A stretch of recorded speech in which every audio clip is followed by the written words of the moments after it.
Et Fred, j'ai une faim de loup. Tu sais ce qui me ferait plaisir? Je suis tout oui, mon cher Bob. Dis-moi tout. Un délicieux sandwich. Mais pas n'importe lequel, le sandwich ultime, celui qui est introuvable. Introuvable? Comment ça? Eh bien, il paraît qu'il existe un sandwich légendaire, composé des ingrédients les plus exotiques et délicieux. Les légendes racontent qu'il rendrait immortel celui qui le mange. Ah bon? Et où se trouve-t-il, ce sandwich légendaire? Personne ne le sait. Certains disent qu'il se cache au sommet d'une montagne escarpée, d'autres disent qu'il est enfoui au fond de l'océan. Attends, laisse-moi deviner. Tu veux qu'on parte à la recherche de ce sandwich perdu? Exactement, mon cher Fred. Nous devons être les premiers à le dénicher et à goûter à son pouvoir mystique. Tu es sûr que ce n'est pas juste une excuse pour manger un sandwich? Bien sûr que non, Fred. C'est une quête noble et épique. D'accord. Alors par où commençons-nous? Eh bien, d'après mes recherches, le premier indice nous mène à la forêt enchantée. La forêt enchantée? Ne me dis pas que nous allons rencontrer des créatures magiques en chemin. Oh, probablement quelques lutins farceurs et peut-être même un dragon, mais rien de bien méchant. Rien de bien méchant? Tu n'as pas peur que notre quête se transforme en cauchemar? Non, Fred. Avec notre courage légendaire et notre sens de l'humour inébranlable, nous saurons surmonter tous les obstacles. Si tu le dis, Bob. Mais j'espère que ce sandwich vaut vraiment tout ce tracas. Oh, ça en vaudra certainement la peine, mon ami. Prépare-toi à vivre l'aventure la plus folle de notre vie.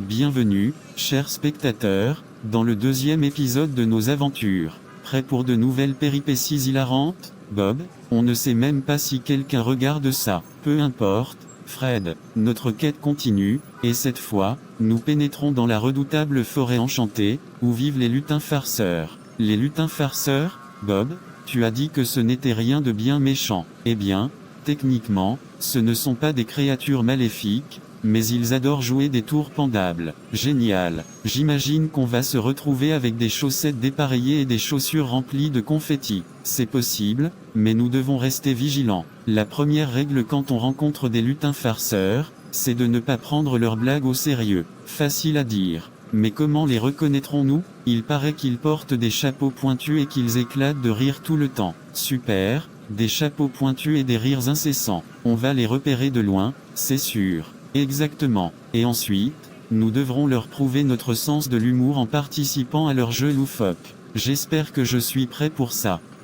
Ne t'inquiète pas, Fred, tu as un humour naturellement hilarant. Tu vas les faire plier en deux, si tu le dis, Bob. Mais j'espère juste qu'on ne finira pas attaché à un arbre avec des nouilles de spaghettis. Ah, ça ne m'est jamais arrivé, mais je ne peux pas garantir que cela ne se produira pas. La vie est pleine de surprises. Génial, je suis rassuré. Allons-y, mon cher ami. La forêt enchantée nous attend avec ses lutins farceurs et, qui sait, peut-être même un dragon affamé. Un dragon affamé? Bob, tu me dis tout ça maintenant? Eh bien, Fred, je préfère garder quelques surprises pour pimenter notre aventure. Je sens que ça va être un désastre hilarant. Mais un désastre hilarant dont on se souviendra toute notre vie. Allez, en route vers la forêt enchantée.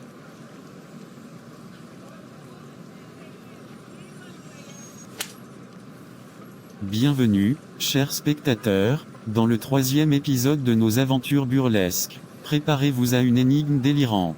Bob, on a à peine échappé aux farces des lutins farceurs et maintenant on se retrouve avec des énigmes? Eh oui, mon cher Fred, c'est le lot des aventuriers téméraires comme nous. Cette fois-ci, nous sommes confrontés à l'énigme des chaussettes volantes. Des chaussettes volantes, qu'est-ce que c'est encore que cette histoire? Apparemment, dans cette partie de la forêt enchantée, les chaussettes ont développé une vie propre. Elles se détachent des pieds des gens et commencent à voler partout. J'espère que ces chaussettes ne sont pas malodorantes. Ah, ça, je ne peux rien te promettre. Mais notre mission est de retrouver le mystérieux chef des chaussettes volantes et de résoudre l'énigme qui les anime. Et quelle est cette énigme? Personne ne le sait encore, Fred. Mais selon les rumeurs, si nous la résolvons, les chaussettes retrouveront leur place et ne voleront plus jamais. D'accord, mais comment résoudre une énigme qui concerne des chaussettes? Eh bien, nous devrons rassembler des indices, parler aux animaux de la forêt pour obtenir des informations, et peut-être même échanger quelques blagues avec les chaussettes elles-mêmes. Je ne sais pas comment tu fais,